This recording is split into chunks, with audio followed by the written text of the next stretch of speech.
right, I'm going to teach you the ins and outs to do a simple meal prep lasagna. You're just going to start off with a couple pounds of beef, get that all broken up and ready to fry. Then I'm going to add some onions and red peppers. I always do this in my lasagna, let it fry in there. And then I add Parmesan cheese and other things too, salt, pepper, whatever you want, little wine, little chili paste. It's always good if you're one of those spicy Italians. You like a little spicier, but I'm making this for family. They don't like the spice, so it is what it is. And then you just mix it all up and you brown it. You put that to the side, and you're basically ready to start making lasagnas. This is my homemade pasta sauce. If you want a video on how I make my own sauce, I'll have it down in the description there and down in the comments. You can go check it out. So the first bottom layer, the tin foil, is always going to be sauce. It prevents burning and noodle hardening. And then so you add your first layer of meat, and you're going to spread that all out there, nice, nice, nice. And then you're going to add some cheese to this after. You always want a layer of cheese on this one.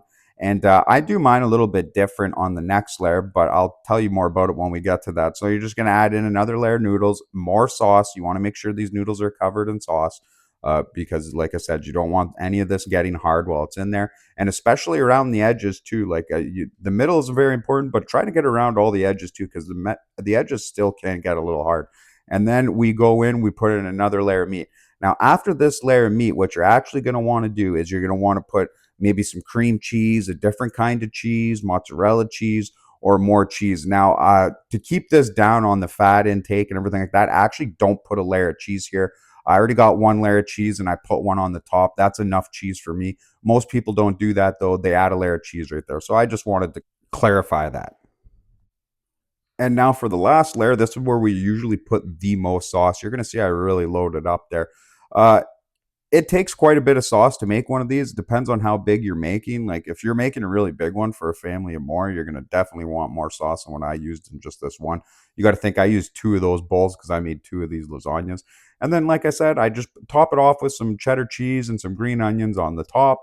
And a little Parmesan cheese. Like I said, I like to mix it up. You got to have it in there. And, you don't have to have the fresh off the brick Parmesan. The shaker's good enough. Like you're just making these for fun. We all work really hard jobs here, and we just want to come home and have an easy meal with not a lot of dishes. So this is the purpose of this. This isn't gourmet stuff. This is just to make your life easier. So think about that. And then you just get this ready. You can put it in the fridge for a couple hours. You put this in the freezer, you're ready to rock. And then when you come home, you got a nice, easy meal. Yeah, you can't really beat that. And that's what it looks like before I put the thing on. But I absolutely love this lasagna. You get four good solid slices out of it. Luna, what do you think?